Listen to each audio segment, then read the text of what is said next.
Assalamualaikum warahmatullahi wabarakatuh. Kami dari kelompok 3 akan membawa Anda menyelami kisah menakjubkan tentang Laut Natuna melalui cerita yang kami beri judul Story of Tuna. Kisah ini disusun oleh 3 sutradara, yaitu saya Dafa, Sabita, dan Siti. Ada pepatah, yaitu tak kenal maka tak sayang. Oleh karena itu, mari kita berkenalan dulu dengan profil Laut Natuna. Profil Laut Natuna berada pada longitud 107 derajat lintang timur, latitud 1 derajat lintang utara, dengan luas laut 262.197,07 km persegi, dan juga kedalaman rata-rata 50 hingga 200 meter. Kemudian, batas geografisnya adalah di utara ada Laut Natuna Utara, di timur ada Laut Tiongkok Selatan, di selatan ada Selat Karimata, dan di barat adalah Selat Singapura. Laut Natuna terletak di paparan Sunda dengan gugusan pulau yang termasuk dengan administrasi Provinsi Kepulauan Riau. Pulau Natuna terdiri dari batuan ultramafik, mafik, malihan, dan batuan sedimen pelagos. Daerah ini berada di prisma akresi dengan tipe geografis tanjung dan juga perairan dangkal. Rata-rata kedalaman Laut Natuna berkisar antara 50 hingga 200 meter, seperti yang terlihat pada peta yang bersumber dari Jurnal Laut Khatulistiwa. Berdasarkan kondisi batimetri dan geomorfologi yang seperti itu, menyebabkan terjadinya beberapa fenomena oceanografi. Yang pertama adalah pola angin. Dapat dilihat pada Fetch pada Laut Natuna dengan maksimal Fetch adalah 335 km yang berefek ke daratan. Daerah yang tidak kena daratan dan garisnya terbatas, artinya sudah tidak ada lagi pengaruh angin di area tersebut. Karakteristik angin di Laut Natuna didominasi oleh monsun. Analisis data 2008 hingga 2018 pada musim barat dan peralihan 1, angin dominan berasal dari laut utara dan timur laut dengan kecepatan 5-7 meter per second dan juga 3 hingga 5 meter per second. Pada musim timur dan peralihan 2, angin dominan berasal dari selatan dan barat daya dengan kecepatan 3-5 meter per second. Perubahan angin dipengaruhi oleh pergerakan matahari antara Tropic of Capricorn dan Tropic of Cancer, terutama pada musim peralihan 1 Maret sampai Mei dan peralihan 2 September sampai November. Pola angin dominan di Laut Natuna mempengaruhi pembentukan gelombang dengan kecepatan dan arah angin yang menentukan tinggi serta arah gelombang yang terbentuk.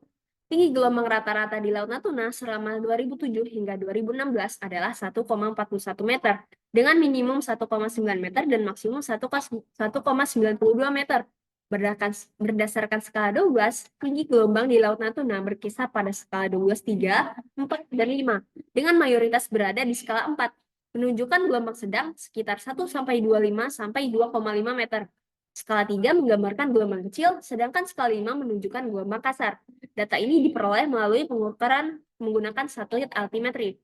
Kemudian ternyata gelombang itu dapat dipengaruhi oleh kondisi pasang surut loh. Salah satu gelombang yang sering kita dengar adalah pasang surut.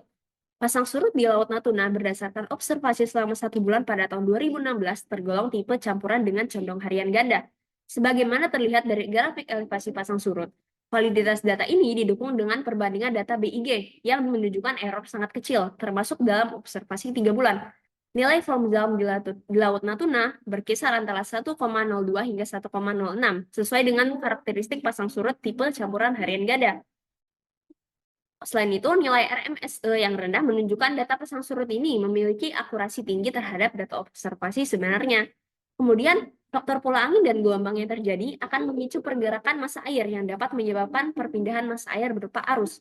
Kecepatan arus maksimum di perairan Natuna mencapai 0,5 meter per second pada pasang purnama rendah, mengalir dari Laut Jawa ke utara melalui Selat Kalimata dan juga Samudra Hindia melalui Selat Sunda. Pada pasang purnama tertinggi, arus mengalir ke timur dari Selat Kalimata menuju Laut Utara. Pada pasang purnama tertinggi, arus mengalir ke timur dari Selat Kalimata menuju Laut Jawa dan juga ke timur laut menuju Laut Cina Selatan. Saat surut terendah Perbani, arus menjadi lebih kecil dan mengalir seperti saat pasang purnama. Dengan arus di Selat Karimata bergerak ke arah selatan pada Oktober sampai Mei dan arah sebaliknya pada Juni sampai September. Pada pasang tertinggi Perbani, arus bergerak ke barat laut menuju Laut Cina Selatan. Nah, dari pola arus yang bergerak bisa menciptakan eddy, yaitu pusaran air yang terbentuk ketika arus berbelok atau terhalang hambatan. Pola sirkulasi laut di Laut Natuna dikontrol oleh sistem angin muson.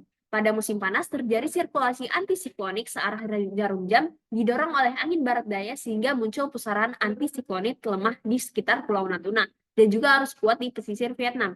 Pada musim dingin terjadi sirkulasi siklonik yang berlawanan dengan arah jarum jam yang dipicu oleh angin timur laut yang lebih kuat dan membentuk pusaran siklonik kuat di dekat Pulau Natuna hingga kecepatan 0,6 meter per second. Lalu, apa dampak sirkulasi pesawat EDI itu?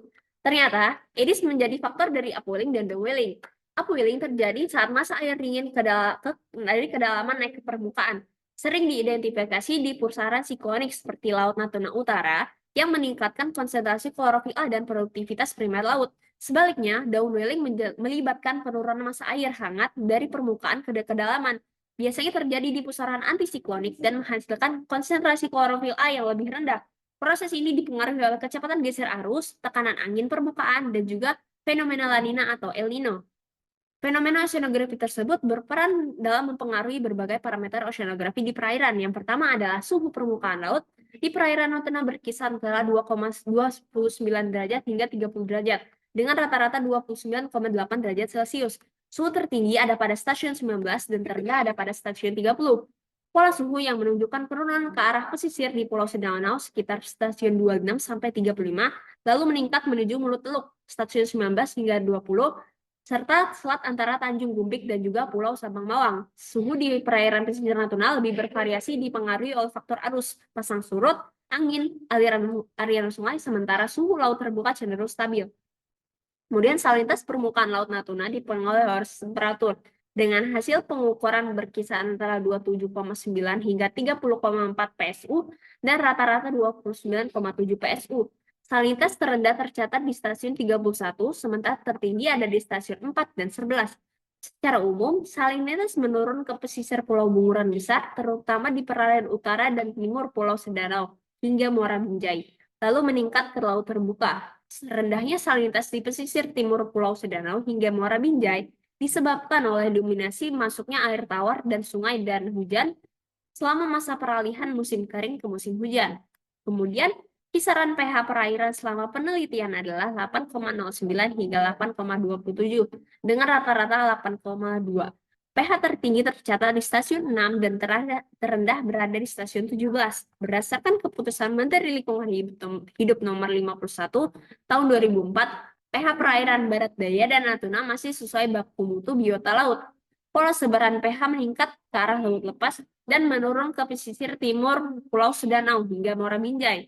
Hal ini dipengaruhi oleh masuknya bahan organik dari aliran sungai dan aktivitas penduduk Sedanau. Kemudian, nilai oksigen terlaut yang terukur selama penelitian berkisar antara 6,37 hingga 7,96 mg per liter, dengan rata-rata 7,38 mg per liter. DO tertinggi tercatat di stasiun 8 dan terendah ada di stasiun 17. Pola sebaran DO menurun ke arah Mulut Teluk dari pesisir Pulau Sedanau, lalu meningkat ke arah Selat Lampa dan perairan Pulau 3. Konsentrasi DO yang terukur memenuhi kriteria baku mutu berdasarkan keputusan Menteri Lingkungan Hidup nomor 51 tahun 2004 yang menetapkan konsentrasi DO lebih dari 5 mg per liter untuk kehidupan biota laut. Kemudian, kecerahan air cenderung meningkat ke arah laut lepas. Kecerahan terendah ada di stasiun 21 dengan kedalaman 7 meter dan tertinggi di stasiun 3 dengan kedalaman 20,9 meter. Di timur Pulau Sedanau, stasiun 31 hingga 33, dan Muara Binjai, stasiun 19 hingga 21, kecerahan terdapat rendah, sedangkan di Selat Lampa dan Selat Tanjung Kumbik Pulau Sambawang adalah kecerahan yang tinggi. Berdasarkan keputusan Menteri Lingkungan Hidup di nomor 51 tahun 2004, kecerahan di stasiun 19 hingga 21 dan 31 hingga 33 tidak ideal untuk biota seperti karang dan lamun. Rendahnya kecerahan di stasiun 19 hingga 21 disebabkan sedimen dari Sungai Binjai, sedangkan di stasiun 31 hingga 33 dipengaruhi limbah antropogenik dari pemukiman Pulau Sedanau. Nah, parameter oceanografi yang telah disebutkan tadi menunjang hidupnya banyak ekosistem laut dan keanekaragaman hayati Laut Natuna. Seperti yang pertama adalah mangrove pesisir Natuna, didominasi oleh genus Rhizopora seperti R. mucronata, R. stilosa, dan R. apiculata. Tumbuh optimal di zona tepian sungai dengan salinitas 1,2%. Kerapatan mangrove mencapai 1.000 hingga 2.933 individu per hektar. Tertinggi di Kecamatan Bulungan Barat dengan 87,5% lokasi memiliki kerapatan di atas 1.500 individu per hektar. Keberadaan sungai besar mendukung pertumbuhan mangrove dengan nutrisi salinitas yang sesuai. Ekosistem ini berperan penting dalam mendukung produktivitas pesisir sehingga konservasi mangrove diperlukan untuk keberlanjutan sumber daya. Kemudian ekosistem terumbu karang di Pulau Natuna sangat kaya dengan biota seperti karang. Sebagian besar terumbu karang termasuk spesies Acropora humilis dan Acropora aspera berada dalam kondisi baik, namun ada kerusakan seperti spesies Acropora rugosa akibat coral bleaching yang disebabkan oleh aktivitas manusia seperti jangkar kapal dan bahan peledak. Kondisi abiotik seperti salinitas antara 32 hingga 36 ppt, suhu 27 hingga 30 derajat Celcius, dan pH 7 hingga 8,2 mendukung kelangsungan hidup ekosistem sekarang yang sehat. Namun, kerusakan terumbu karang juga dipicu oleh sedimentasi yang menutupi permukaan karang. Oleh karena itu, perlu pengelolaan laut untuk menjaga kelestarian dan kesehatan dari terumbu karang di Laut Natuna. Dengan terumbu karang yang cukup baik, menjadikan banyak ikan habitat di sana. Dalam tabel mencantumkan bahwa 48 spesies ikan di Natuna termasuk satu spesies endemik dan beberapa spesies yang terancam punah. Contohnya adalah Silinus undulatus ikan Napoleon. Adalah spesies endemik yang saat ini diminati di pasar internasional dan terancam punah. Ikan ini ditemukan di wilayah terumbu karang, tepi, hingga daerah terumbu karang terjal di perairan Natuna. Spesies rentan lainnya adalah Oxymonacanthus longistroris, ikan cantik yang hidup di terumbu karang Natuna pada kedalaman 0,5 hingga 75 meter dan bernilai sebagai ikan hias. Kemudian terakhir adalah ekosistem lamun di perairan Natuna didominasi oleh jenis Halophila ovalis. Ekosistem lamun dengan kadar karbon yang tinggi biasanya terdiri dari 9 jenis atau lebih dalam satu hamparan. Rendahnya tutupan lamun di perairan Natuna diduga akibat dominasi lamun piorin yang kecil yang dapat mempengaruhi nilai tutupan. Keberadaan lamun pionir seperti Halophila dapat menjadi kunci bagi keberadaan fauna lain seperti wong, mamalia laut herbivora yang dilindungi, yang diketahui mengonsumsi lamun seperti Halophila, Halodul, dan Semiragium. Kemudian, selain kekayaan ekosistem lautnya, Natuna juga menyimpan banyak keunikan yang potensi laut di dalamnya. Natuna memiliki cadangan gas alam besar di Blok Natuna de Alva dengan total 222 TCT, salah satu yang terbesar di dunia, dan potensi eksploitasi 46 TCT sekitar 8,38 miliar barel minyak bernilai ekonomi sekitar 6.000 triliun. Terdapat juga cadangan minyak bumi sebesar 36 juta barel, menjadikan Natuna aset energi strategis di Indonesia. Laut Natuna terletak di jalur pelayaran internasional yang dilalui 1.000 kapal per hari, menjadikannya pusat perdagangan global dan aktivitas ekonomi. Dibuktikan dengan peninggalan keramik dinasti Qing dan Song, Natuna sebagai jalur perdagangan kuno. Lalu, Natuna kaya akan sumber daya perikanan yang menjadikan pusat perikanan utama Indonesia. Potensi ekonomi Natuna melampaui pendapatan negara APBN 2020 yang sebesar 1.700 triliun. Namun, potensi strategis dan besarnya potensi sumber daya Natuna menjadikan pemicu konflik klaim di Laut Tiongkok Selatan.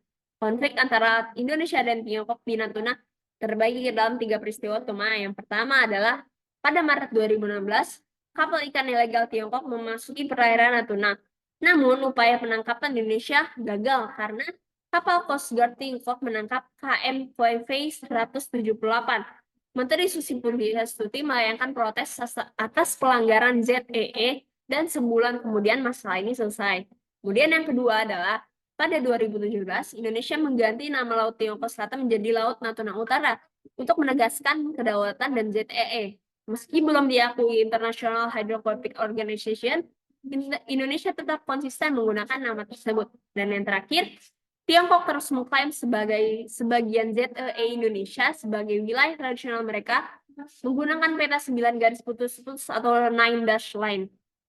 Nine Dash Line adalah klaim Tiongkok atas sebagian besar Laut Cina Selatan dan termasuk ZEE negara lain seperti Indonesia, Filipina, Vietnam, dan Malaysia, serta menyebutnya sebagai wilayah penangkapan ikan tradisional. Klaim ini mencakup wilayah sumber daya dan jalur perdagangan, sehingga melanggar UNCLOS 1982 dan ZEE Indonesia di Natuna.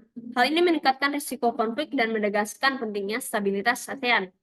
Kemudian, strategi menghadapi konflik Indonesia-Tiongkok mencakup diplomasi melalui kemitraan strategis, pemberdayaan Natuna secara fisik dan non-fisik, serta kolaborasi internasional melalui Forum ASEAN-Tiongkok dan Code of Conduct. Oke, demikianlah akhir dari perjalanan kita di Laut Natuna ini.